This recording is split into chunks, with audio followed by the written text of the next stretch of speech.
নমস্কার, কেমন আছেন সবাই? প্রবাসে ঘরকন্যা একটি ভ্লগে আপনাদের স্বাগত জানাই। আজ শনিবার, দুপুর এখন 3টে। ক্যালিফোর্নিয়াতে যে আগুন লেগেছে তা তো আপনারা সকলে জানেনই, কিন্তু আমার বাড়ির সামনে আগুন না লাগলেও আগুন লেগেছে আমার মাইক্রোওভেনে। দিন 7-8 আগে একদিনকে একটুখানি আলু সেদ্ধ করতে দিয়েছিলাম মাইক্রোওভেনে। খানিকক্ষণ ঘোরার পরই দেখছি একটুখানি ধোঁয়া ধোঁয়া গন্ধ আসছে। তারপর মাইক্রোওভেনটা খুলতে দেখছি ওর ভেতর থেকেই ধোঁয়া। খানিকক্ষণ বন্ধ করে রাখলাম, কিন্তু সেই যে বন্ধ হয়ে গেল আর চলছে না। তো উইকডেজ ওর বাবা খুব একটা বেরাতে চায় না। আজকে শনিবার, আজকে তাই বিকালবেলায় যাব এই মাইক্রোওভেনটাকে চেঞ্জ করতে। কোনো রকমভাবে আমি আর ওর বাবা মাইক্রোওভেনটাকে ওই সেলফটা থেকে বার করেছি। এটার মধ্যে ওটা স্ক্রু দিয়ে টাইট করে বসানো ছিল। ইউটিউবে 2টো টিউটোরিয়াল ভিডিও দেখে তারপর বার করতে পারলাম। চলুন বাচ্চাগুলোকে তৈরি করি, দিয়ে তাড়াতাড়ি এবার বেরাই। মাইক্রোওভেনটা কী করে যে খারাপ হয়ে গেল বুঝতেই পারছি না, জানেন। হঠাৎ করে ঘরের একটা ভালো জিনিস যদি নষ্ট হয়ে যায় কেমন মনটা খারাপ হয় বলুন। কিন্তু এই মাইক্রোওভেনটাকে সারানোরও চেষ্টা করেছিলাম, জানেন। বন্ধুবান্ধবদের কাছ থেকে ইলেকট্রিশিয়ানের নাম্বার নিয়ে ওনাদেরকে ফোন করলাম, তো কেউই রাজি নয় মাইক্রোওভেন এখানে সারাতে। এখানে নাকি মাইক্রোওভেন সারানোই হয় না। মাইক্রোওভেন যদি আপনার একবার নষ্ট হয়ে যায় আপনাকে তা কিনতেই হবে। তো চলুন বেরিয়ে পড়লাম, কিনতে যখন হবেই। বেস্ট বাই বলে আমেরিকায় একটি ইলেকট্রনিক্স দোকান আছে, ওখানে আমরা এসেছি। কত জিনিসপত্রে ছাড় চলছে দেখুন। এই এয়ার ফ্রায়ারটার দাম এখন $45 আর এর উপরে ছাড় চলছে $55। ভাবা যায় দেখুন, জিনিসের দাম যা তার থেকে ছাড় বেশি। এদেশে ইলেকট্রনিক্স জিনিস যদি আপনার একবার খারাপ হয় বেশিরভাগ ক্ষেত্রেই তাকে আপনাকে ফেলে দিতে হয়, খুব কম ক্ষেত্রেই তাকে সারানো যায়। আর যদি আপনি ধরুন আপনার কোনো ভালো লাগার জিনিস আপনি কিছুতেই তাকে ফেলতে চাইছেন না, চাইছেন একটু রিপেয়ার করে নিতে, রিপেয়ারের খরচ এতটাই বেশি হয় কেনার প্রায় তার দ্বিগুণ হয়ে যায়। তবে দোকানে যখন এসেইছি, দোকানটাও আপনাদেরকে একটু টুকটুক করে ঘুরিয়ে ঘুরিয়ে দেখাবো, তাহলে আপনাদেরও একটু ধারণা হবে যে এদেশে ইলেকট্রনিক্স জিনিসের দাম কেমন পড়ে। এদেশে কিন্তু ইলেকট্রনিক্স জিনিসের দাম তুলনামূলকভাবে আমাদের দেশের থেকেও কম, জানেন। দেশে এত কম দামে এয়ার ফ্রায়ার কোনোদিনও দেখেছেন বলুন? 5.5 লিটারের একটা এয়ার ফ্রায়ারের দাম ওই 3700 কি 3800 টাকা। এই মাইক্রোওভেনটারও দাম দেখুন, $200 দাম আর $115 ছাড়। মাইক্রোওভেনটা বাড়িতে যে তাকটায় বসানো ছিল তাতে আবার একটা ফ্রেমও লাগানো ছিল। সেই ফ্রেমটাকে আমরা খুলে নিয়ে এসেছি। ওর বাবা তাই দেখছে যে কোন ফ্রেমটা ঠিকমতো বসে। ফ্রেমের থেকে যদি সাইজে বড় হয়ে যায় তখন তো আবার মাইক্রোওভেনের দরজা খুলবে না। তো এই ছেলেটি তখন থেকে অনেক সাহায্য করছে। অনেক খোঁজাখুঁজি হলো, কিন্তু কিছুতেই আমরা আমাদের সাইজের মতো পেলাম না, জানেন, মাইক্রোওভেন। তবে এখানে মাইক্রোওভেন বলুন, টিভি বলুন, কোনো ইলেকট্রনিক্স জিনিস যদি নষ্ট হয়ে যায় আপনি চাইলে তাকে ডাস্টবিনে ফেলতে পারবেন না। তাকে এখানে অ্যাপয়েন্টমেন্ট নিতে হয় এই সমস্ত দোকানে, সেখানে এসে এখানে এগুলোকে রিসাইকেল করতে দিতে হয়। তো আমরা অ্যাপয়েন্টমেন্টও নিয়েছিলাম, তো ওনারা বলেছেন ঠিক আছে নিয়ে চলে আসবেন। তো ওনাকে তাই দিচ্ছি। এই দেখুন যা হয় আর কি, কাঁচা হাতের কাজ। এই রেলিংগুলোও খুলতে হতো তা তো আর জানি না। উনি দেখে বললেন এই রেলিংগুলো তোমরা নিয়ে যাও, এগুলো তোমাদের পরে কাজে লাগতে পারে। তো উনিই তাই দিয়ে দিচ্ছেন। বহুদিন হয়ে গেছিলো আমাদের একটা স্যামসাংয়ের টিভিও কাজ করছিল না। তো এই টিভিটা আর মাইক্রোওভেনটা দুটো আজকে এখানে দিয়ে গেলাম রিসাইক্লিংয়ের জন্য। দাঁড়িয়ে দাঁড়িয়ে ভাবছি মাইক্রোওভেনটাকে আমি শেষবারের মতো দেখছি। কত স্মৃতি জড়িয়ে আমার ওর সাথে।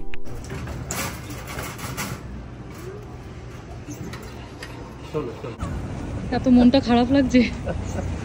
অত ভারাক্রান্ত করে লাভ নেই, সবকিছুরই নষ্ট হয়ে যাক আর যাই হোক, ওরা তো প্রতিদিনের সংসারের সঙ্গে যুক্ত থাকে, তাই ফেলে দিতে গেলেই মনটা বড় কথা হচ্ছে এটা আমাদের বাড়িতে মুভ করার সময় আজকে প্রায় 6 বছর ছিল। হ্যাঁ, তখন এগুলোই নেওয়া হয়েছে। 6 বছরেও কত খাবার গরম করেছে, টিভিটা আমাদের কত সিনেমা দেখিয়েছে। যখন আমরা এই বাড়িটি কিনি বছর 6 আগে, তখন মাইক্রোওভেনটি বাড়িটির সাথেই দেওয়া হয়েছিল, আর সাথে ছিল 5 বছরের ওয়ারেন্টিও। 5টা বছর কাটলো, 6 বছরের বেলাতে একটু নষ্ট হয়ে গেল। যাই হোক, চলুন, যে মাপের আমাদের মাইক্রোওয়েভটি দরকার সেটি এখানে নেই। সামনে আরেকটি দোকান আছে, ওখানে ভাবছি একবারটি ঘুরে নিই, কারণ মাইক্রোওয়েভ ছাড়া চলা ভারী মুশকিল, জানেন। বিশেষ করে এই শীতকালে ঘন ঘন চা খাওয়া, একটু কফি খাওয়া, বাচ্চাদের জল গরম করে দেওয়া, কখনো তাদের দুধ গরম করে দেওয়া, তো টুক করে মাইক্রোওভেনটা হাতের কাছে থাকলে ভারী সুবিধা হয়। এদেশের জীবনযাত্রায় এই সমস্ত ইলেকট্রনিক্স জিনিসগুলি এমন প্রতিদিনের জীবনযাত্রায় অঙ্গাঙ্গিভাবে যুক্ত হয়ে পড়েছে, তাদের না ছাড়া চলা যেন এখন মনে হয় ভারী মুশকিল। এই যে একটা সপ্তাহ মাইক্রোওভেনটা কাজ করেনি, যতবারই কখনো কোনো জিনিস গরম করতে যাচ্ছি মনে হচ্ছে একবার করে হোঁচট খাচ্ছি। ছেলে মেয়েদেরকে এখনও গ্যাসের কাছে যেতে দিই না, কিন্তু তারা মাইক্রোওভেনে টুকটাক জিনিসপত্র গরম করে নেয়। তাদেরই হয়তো একটুখানি জল গরমের দরকার পড়লো, বা খাবারটা খেতে খেতে একদম ঠান্ডা জল হয়ে গেছে, শীতকালে খুব তাড়াতাড়ি খাবার দাবারগুলো ঠান্ডা হয়ে যায়, তো নিজেরাই একটু করে গরম করে নেয়। কখনো সন্ধ্যেবেলার দিকে হয়তো একটুখানি পপকর্ন খেতে ইচ্ছা করলো, একটা প্যাকেট নিয়ে মাইক্রোওভেনে দিয়ে দিল, 1.5 মিনিটে পপকর্ন তৈরি হয়ে গেল। কিন্তু তারাও এখন আমার উপর হয়ে গেছে ভারী নির্ভরশীল। তাই উইকেন্ড আসতেই সবাই মিলে বেরিয়ে পড়েছি মাইক্রোওয়েভ খুঁজতে, এই সমস্যার সমাধান করতে। ব্যাস গল্প করতে করতে চলেও এসেছি। এই যে হোম ডিপোতে এসেছি, এখানেও বেশ কিছু ইলেকট্রনিক্স জিনিসপত্র পাওয়া যায়। তবে হোম ডিপোর দিকে যখন এসেইছি আপনাদের একটা জিনিস দেখাবো, দাঁড়ান ওই দিকের লেনটায় যাই। কেমন ছোট ছোট এখানে কাঠের বাড়ি বিক্রি হয় আপনাদের চলুন দেখাবো। ছোটবেলায় যেমন আমরা অনেকেই একটা খেলাঘরের স্বপ্ন দেখতাম, এদেশে এসে এই ঘরগুলিকে দেখে আমার প্রথম সেই খেলাঘরগুলির কথা মনে পড়ে। জানেন, ওই যে সামনে যে ঘরগুলি রাখা আছে ওইগুলির কথাই বলছি। এইগুলিকে এদেশে বলে ব্যাকইয়ার্ড স্টোরেজ বা শেড। বাড়ির পিছনের দিকে যে বাগানগুলি থাকে সেখানে এগুলিকে রাখা হয়। বিভিন্ন রকমের যন্ত্রপাতি, বাগান পরিষ্কারের জিনিস, গাছপালা লাগানোর বিভিন্ন যন্ত্রপাতি, সমস্ত কিছু লোকজন এটার মধ্যে রাখে। এক একটা বাড়ির সাইজ এক এক রকমের, আর তাদের দামগুলিও তেমন। আগে কখনো এর প্রয়োজনীয়তা তেমনভাবে অনুভব করিনি, তবে দিন দিন সংসার যত বাড়তে থাকে, জিনিসপত্র বাড়তে থাকে, মনে হয় এরকম ছোট্ট মতো একটি ঘর যদি আমারও ব্যাকইয়ার্ডে থাকতো, জিনিসপত্রগুলো সুন্দরভাবে রাখা যেত। ছেলেমেয়েরাও হয়তো তাদের খেলাঘর ভেবে কিছুদিন এটা নিয়ে খেলতো। কি সুন্দর বাড়িগুলো দেখতে দেখুন, কাঠ দিয়েই তৈরি গোটাটা। যেহেতু এই ঘরগুলি স্টোরেজ হিসাবে ব্যবহার করা হয়, ওই জন্য জানলা নেই, তবে প্রত্যেকটা ঘরেই এই দেখুন দরজা আছে। এটাতে আবার 25% অফও দিচ্ছে। এই যে হলুদ বাড়িটি 25% অফ দিয়ে প্রায় ওই 3,20,25,000 টাকা দাম।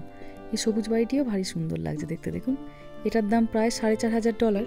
এটা 10x12 ফুটের একটি বাড়ি, প্রায় এটা 3,90,000 টাকার মতো দাম হবে। তবে এখানে দেখছি বেশ বড় বড় বাড়িই আছে। যাদের বড় ব্যাকইয়ার্ড আছে তাদের জন্য এই বাড়িগুলি বেশ সুন্দর। তবে যাদের একটু ছোট ব্যাকইয়ার্ড তাদের জন্য একটুখানি ছোট ঘর খুঁজে বার করতে হবে। ওই যে ওই দিকের ঘরগুলি যেমন একটু ছোট ছোট, ওইগুলি হয়তো ছোট ব্যাকইয়ার্ডের জন্য ভালো হবে। চলুন সামনের দিকে যাই। আর সামনের দিকে এই লাল বাড়িটা কি অপূর্ব সুন্দর লাগছে দেখুন। এই বাড়িটা যেন একদম ছবির মতো সুন্দর। আবার ছোট ছোট কাঁচের জানলা করা আছে দরজাটার উপরে। চলুন, আর এখানে বেশিক্ষণ দেরি করব না। বাইরেটা বড্ড ঠান্ডা তো, দাঁড়ানো যাচ্ছে না। দোকানটির দেয়ালের গায়ে ওই যে কাঠের শেডটি দাঁড় করানো আছে দেখছেন, চলুন একবারটি গিয়ে দেখি। আসলে আর কিছু মাস পরেই তো গরম চলে আসবে, ওই জন্য দোকানগুলোতে একটু একটু করে গরমের জিনিসপত্র রাখা শুরু করে দিয়েছে। এখানে ব্যাকইয়ার্ডে এইরকম আবার শেডও লোকজন খুব লাগায়। মাথাটা ঢাকা থাকে, ওই জন্য সূর্যের তাপটা মাথায় এসে পড়ে না, কিন্তু আশপাশগুলো থাকে খোলা, যাতে আপনি হাওয়াটা পেতে পারেন। একটা সুন্দর দেখে সোফার সেট বা চেয়ারের সেট এই সেটের নিচে রেখে দিয়ে লোকজন খুব গরমটা সুন্দরভাবে উপভোগ করে। গরমকালে যেহেতু এখানে দিনটা হয় খুব লম্বা, প্রায় রাত্রি 9টা অবধি থাকে দিনের আলো, লোকজন তখন ব্যাকইয়ার্ডেই সময় কাটান বেশি। ওই জন্য ব্যাকইয়ার্ড সাজানোর বিভিন্ন রকমের জিনিসপত্র অলরেডি দোকানগুলোতে চলে আসতে শুরু করেছে।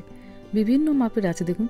যদি ছোট ব্যাকইয়ার্ড হয় ছোট, বড় ব্যাকইয়ার্ড হয় বড় নেবেন, 10x10, 12x12, সমস্ত রকম সাইজের আছে। মেহার বাবাকে তাই দেখাচ্ছিলাম যে আমাদের ব্যাকইয়ার্ডেও একটা ছোট্ট মতো এরকম লাগালে ভারী সুন্দর লাগবে দেখতে। চলুন এবার দোকানের ভেতরে যাই। এর আগের দোকানটিতে যেখানে গেছিলাম ওটি ছিল শুধুমাত্র ইলেকট্রনিক্স জিনিসেরই দোকান, কিন্তু এখানে আপনি আবার সব রকম পাবেন। এটি মূলত একটি যন্ত্রপাতিরই দোকান। এখানে সমস্ত রকমের যন্ত্রপাতি, বাড়ি তৈরি, গাড়ি তৈরি সব কিছু পাবেন। আর এইদিকে কিছু ইলেকট্রনিক্স জিনিসপত্র রাখা আছে। এই যে এখানে আছে ওভেনগুলো, মাইক্রো ওভেন, এমনি ওভেন, সব এখানে রাখা আছে। ওর বাবা আমাকে বললো তুমি সাইজগুলো দেখতে থাকো, কারণ আমাদেরকে তো ওই তাকটার মধ্যে আবার রাখতে হবে। আর ও গেল এখানকার কোনো এক এমপ্লয়ির সঙ্গে কথা বলতে, যে এইরকম মাপের আমাদের একটি মাইক্রো ওভেন চাই, ওনারা একটু সাহায্য করতে পারবেন কিনা। শীতকাল হলো এখানে যথাযথ কেনাকাটির সময়। প্রতিটি জিনিসের ওপর এত ছাড় দিতে থাকে, আপনার বেশ ভালোও লাগবে কেনাকাটা করতে। আমাদের দেশে যেমন আমরা গ্যাসের ওভেন কিনে নিয়ে আসি, এখানে আবার শুধু গ্যাসের ওভেন পাওয়া যায় না জানেন। হয় আপনাকে গ্যাসের এই যে ওপরে বার্নার বা ইলেকট্রিকের বার্নার নিতে হবে, আর নিচে থাকবে এই যে এইরকম ইলেকট্রিক ওভেন। দোকানে সাধারণত এইভাবেই দেখতে পাওয়া যায়, কেউ কেউ একটু আধটু কাস্টমাইজড করে নেন। কি সুন্দর ইলেকট্রিকের বার্নারটা দেখতে দেখুন। এই ওপরটা এরকম ইলেকট্রিকের বার্নার, আর নিচটাতে ওভেন। আগেরটি যেটা দেখেছিলাম ওটা ছিল গ্যাসের বার্নার, আর নিচটাতে ওভেন। এদেশের লোকেরা যেহেতু বেকড খাবার দাবার বেশি পছন্দ করেন, ওই জন্য ওনাদের এই ওভেনটি চাই। আমরা যেমন সমস্ত জিনিসপত্র ভেজে বা কষিয়ে রান্না করি, এদেশে আবার বেশিরভাগ রান্নাবান্না হচ্ছে বেকড। এখানেও এইগুলো হচ্ছে গিয়ে গ্যাসের বার্নার, আর এটিতে মাঝের বার্নারটার ওপরে ওই গ্রিল না দিয়ে একটা লোহার পাত দেয়া আছে। এটার উপরেও বিভিন্ন রকমের রান্না করা যায়। এই যে বার্নারটা হচ্ছে এখানে। একদম ভীষণ কম তেলে টুকটাক ভাজাভাজি জিনিসগুলো আপনি এটাই করতে পারেন। রান্না হয়ে যাবার পরে তারপরে মেজে নিলেই হবে। এটি গ্যাসের বার্নার, আর এই যে নিচে লাগানো আছে ওভেন। চলুন, এখানে যে মাইক্রো ওভেনগুলি আছে সেগুলো আমরা যে মাপের চাইছি সেই মাপের নয়। ওর বাবা এখনও ওইদিকে ওনাদের সাথে কথা বলছে। আর এই রোটাতে শাড়ি দিয়ে দাঁড় করানো আছে ফ্রিজ। শীতকালে যেমন আমাদের দেশে ফ্রিজের দাম কমে যায়, এদেশেও তেমন কমে যায় জানেন। যতক্ষণ ওর বাবা না আসছে এমনি আর দাঁড়িয়ে থেকে কি করবে, একটু ফ্রিজগুলোই চলুন দেখি। এই ফ্রিজটা মোটামুটি ওই $750 মতো দাম। $750 মানে প্রায় ধরুন ওই 60,000 টাকা মতো।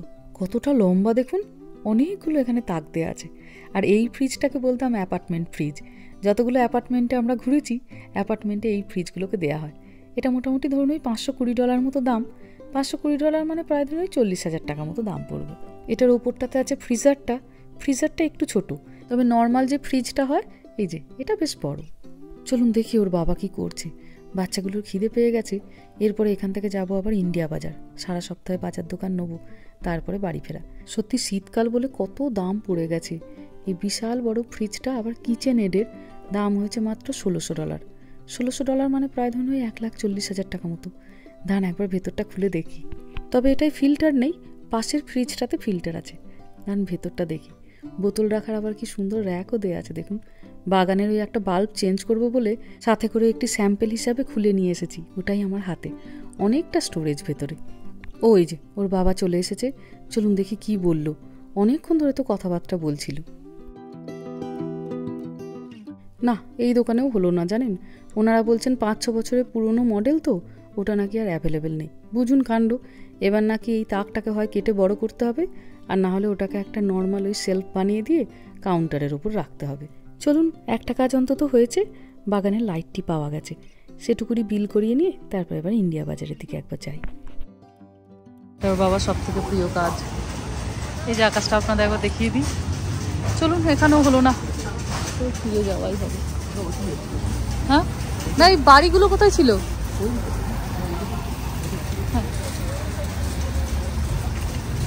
এটা একটা বিশাল বড় মার্কেট প্লেস, আর এদের পার্কিংটিও বিশাল বড়। গাড়িটি কোথায় রেখেছে ওর বাবা ভুলে গেছে, তাই বললাম সেই কাঠের বাড়িগুলো যেখানে আছে ওইখানটা রাখা হয়েছে, ওইখানটা চলো। তাই বাড়িগুলোকে দেখে দেখে ওই দিকটায় হাঁটছি। ও মা, কি সুন্দর এখানটা লাগছে দেখুন।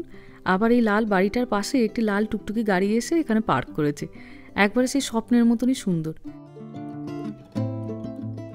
এই যে নীল রঙের দাগ দেওয়া পার্কিংগুলি দেখছেন, এগুলিতে কিন্তু সবাই পার্ক করতে পারবেন না। যারা ফিজিক্যালি চ্যালেঞ্জ ওনারাই শুধু পারবেন। আজকের আকাশটা কি সুন্দর অপূর্ব হয়ে আছে দেখুন। আবার এক ঝাঁক পাখি ওখান দিয়েই উড়ে উড়ে যাচ্ছে, চোখ ফেরানো যাচ্ছে না একদম দেখুন।